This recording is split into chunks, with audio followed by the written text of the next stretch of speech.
There's a specific science to being able to improve your sprinting times, and most people struggle with being able to make these improvements simply because they do not focus on the key areas that need to improve. In this video, I'm going to be going in depth into how to shave 1 second off of your 100-meter sprint, and I chose the 100-meter just because that is the most difficult of the outdoor races to improve by 1 second in comparison to like the 200 or the 800 or anything longer than that.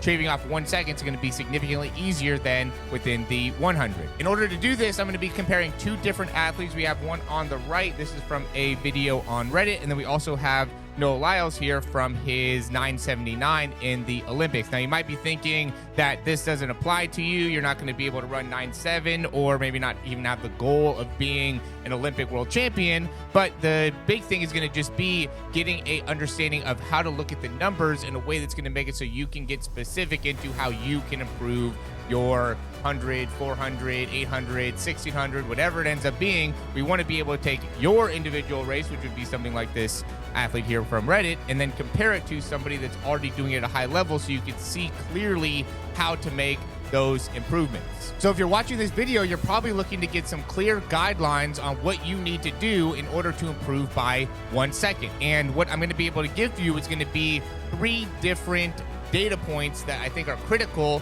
to make it so that you can get specific into your training goals. And so the first one's going to be, how many steps does it take you to run the 100 meters? So 47 steps here on the right in comparison to 44 from Noah Lyles on the left.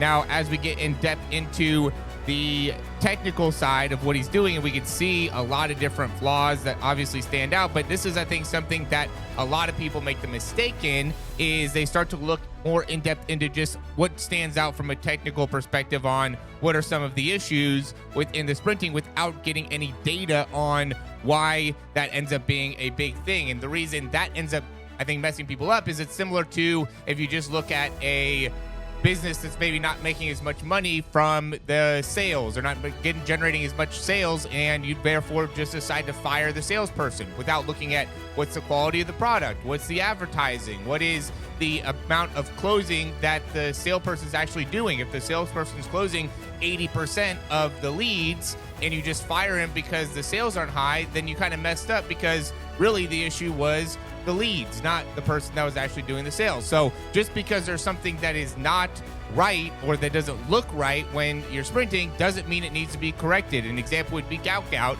who is the fastest 17-year-old ever. But when you watch him run, there's a lot of things that look unconventional or things that you might say, oh, this is wrong. But what's more important is, what is he doing right?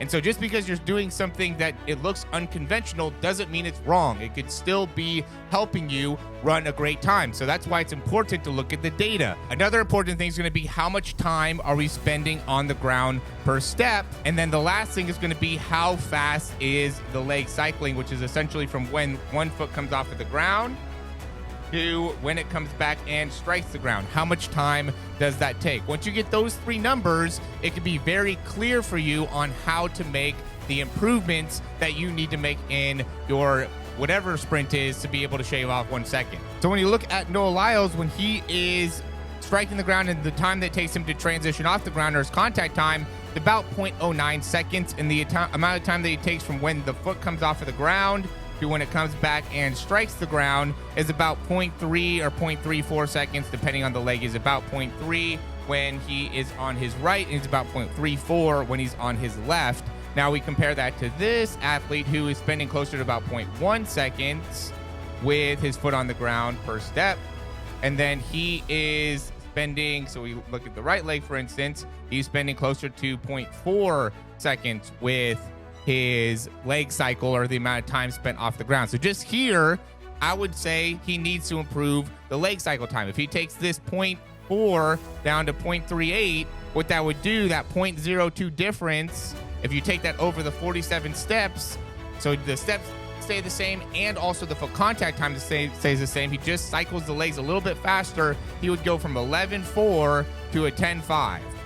Okay, so basically a second just by making that one improvement. This is why it's important to look at it. So then we can get specific into how can he cycle his leg faster, which would be things like A skips, B skips, wall drills, switch drills, things like that will make it so then he can get his leg down faster instead of overstriding here on the front side. He's really doing a lot of like overreaching, kind of overstriding, especially on that right side, which is just making him spend a lot more time with the foot off of the ground. So that could be one example. Another one would be if he goes from the 47 steps down to closer to 44 steps. Just making it so if you have the same really bad leg cycle, just to give context, 0.38 that I was talking about with, if he took off the 0.02 seconds to get it closer to 0.38, Usain Bolt at 6'5", his leg cycle was about 0.38, but he was taking 41 steps to run 100 meters as opposed to 47 steps. And so he's taking more time to cycle his leg and is also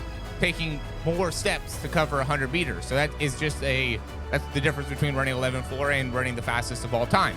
And so again, this is why it's important to look at the numbers before we start saying technically what needs to improve. If he goes from 47 steps to 44 steps though, again with like a 0.5 average, so I go with the 0.4 leg cycle and the 0.1 foot contact time, you add those together, we get 0.5. And then what I just do is I go 0.5 and I add that by 3. So you would get about 0.5 improvement within your, and again, this is how you would do the math. So if it was 2 seconds, 2.0, and divide that by 3, then it would have a big difference. So now we take a athlete that was running 11.4, and again, we could go from a 0.5 overall leg cycle down to 0.48, or just by going from 0.4 down to 0.38.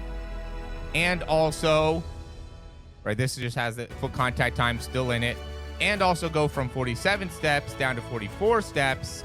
And now you have somebody from 11.4 down to closer to like a 10 flat in the 100 meters. So the real thing is, how do you shave a second? Well, I just told you how you could shave 1.4 seconds. Okay, and that is just by looking at the numbers. Obviously, there's going to take time to be able to go into making these types of improvements. You'd want to be able to look at the A skip, look at the B skip, work on the drills, the technical part of how to be able to improve there. Or if you want to improve the distance per step, I would say overspeed training is great for that. That's going to be anything where you're pulled forward, pulled faster. It could even run downhill. That's a great way to be able to improve your distance per step. Sprinting bounds, I think, are another great way. Even doing power skips is another great way to improve your distance per step. So these are some good drills to help you in actually making the improvements. And what I would say is the reason why a lot of people end up plateauing when they go through their training is because they don't put a focus on the numbers, the data, right? This is maybe something that's a little bit newer when it comes to looking at sprinting, but to me, it's very data driven, or it should be very data driven.